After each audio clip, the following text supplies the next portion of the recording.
Guys, getting ready to take off. Me and one of my teammates, we're going to ride out to Coloma. I think it's going to be like 65, 70 miles, so a few hours. So remember the neck thingy, the buff, cutting open my food I normally do. Just makes it easier to get into. What I do for fuel on a ride is I like to eat food. So usually I have some bars and then maybe 2 gels. I love the SIS gels. They're easy to get down. So the reason I do mostly food is I just like to eat as opposed to gels, and I save the gels for after, like if I have a hard effort and burns a lot of glycogen stores, that's usually when I take the gels.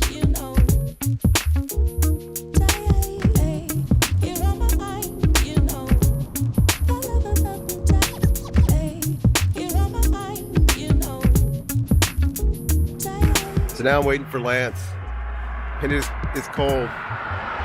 I just have to suffer a little bit while it's cold, and then we're going to be climbing. I'm going to warm up, so I took off the neck thingy. I just didn't feel like carrying it around later, and went with short-fingered gloves. But my fingers are freezing. Sometimes you just got to suffer and be a little bit cold for a while, and then be comfortable the rest of the day.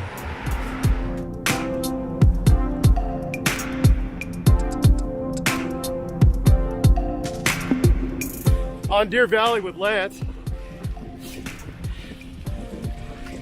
And then we got to show you going up Bain, which is like 16-18% for like half a mile or something stupid.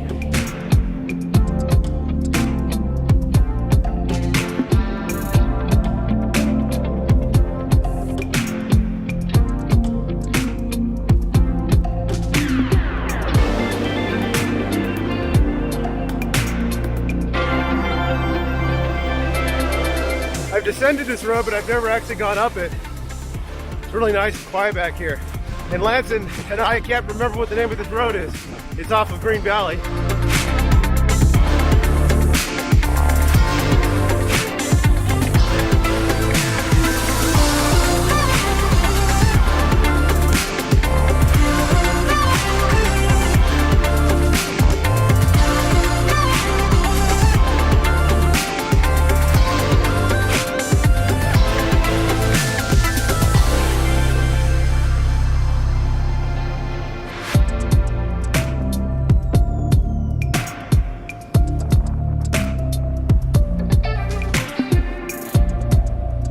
Hey guys, if you ever want a cool place to take your kids, come out to Coloma.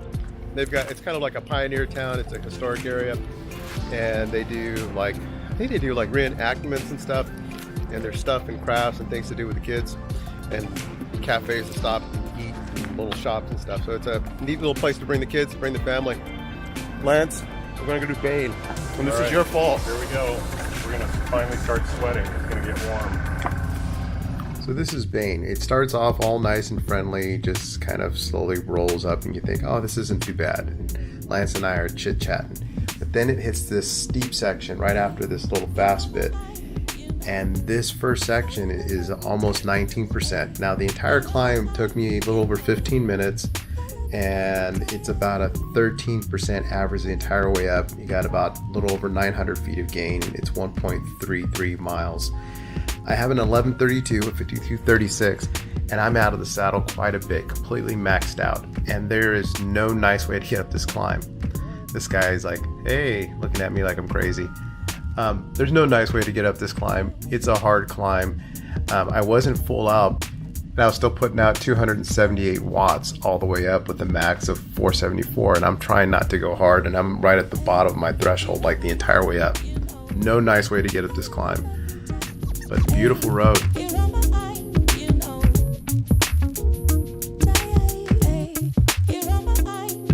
Ooh, that sucked. I was at threshold the entire time.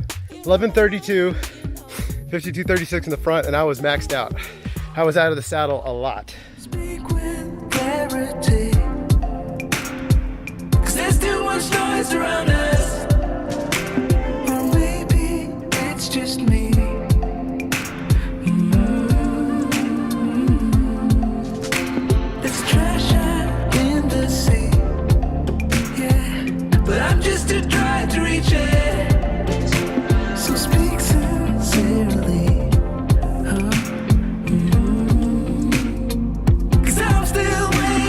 Waiting for Lance. That's the first time I've ever descended that. I've gone up it, but I've never come down it.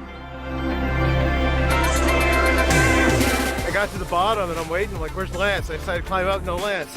Worried that either he came off or I missed the turn. I missed the turn. Sorry, dude. My bad, so I gotta go find Lance. Crap.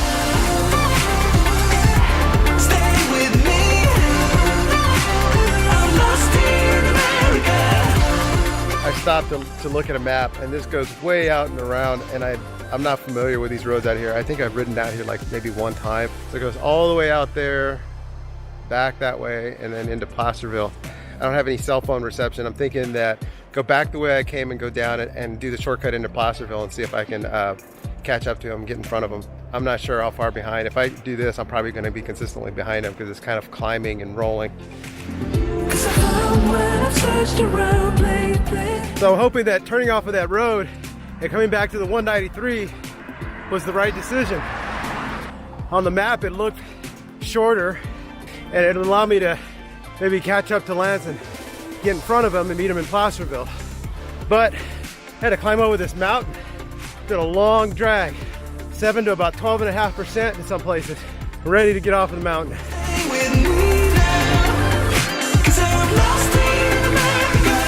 I have been in the 32 the entire way up. This is steep. It's in about 10% now at the top. I've been on a lot of these roads. Sometimes I only go on some of these roads once. And I know I've descended that, but I've never climbed it.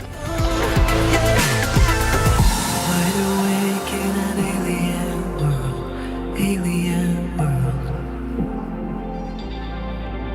Wide awake, but I'm still the unheard. Still the unheard of.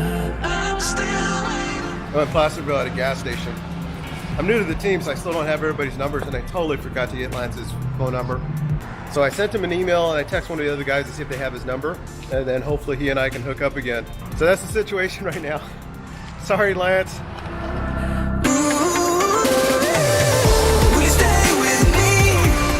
As long as I've lived here, I've never actually come into downtown Placerville. I decided I'm not going to be able to catch Lance. I don't know where he's at. So what I'm going to do is I'm going to catch a little bit of the El Dorado Trail.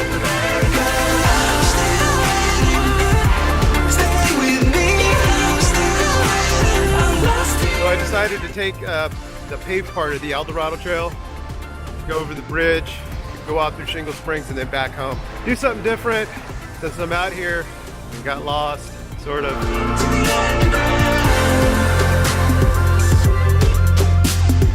Speak with clarity, 'cause there's too much noise around us. Spoke to Lance. Steve Ward gave me Lance's phone number and I called him. He's in Placerville right now and I'm out on Motherlode, so I'm quite a bit of ways ahead of him. So anyway, it's all good. Yeah, but I'm just too tired to reach. Pulled over to take some stuff off. Got my knee warmers off and my arm warmers and my t-shirt. Feel better. Okay, now back on the road. I'm tired now. Hey guys, so that's it for today's ride.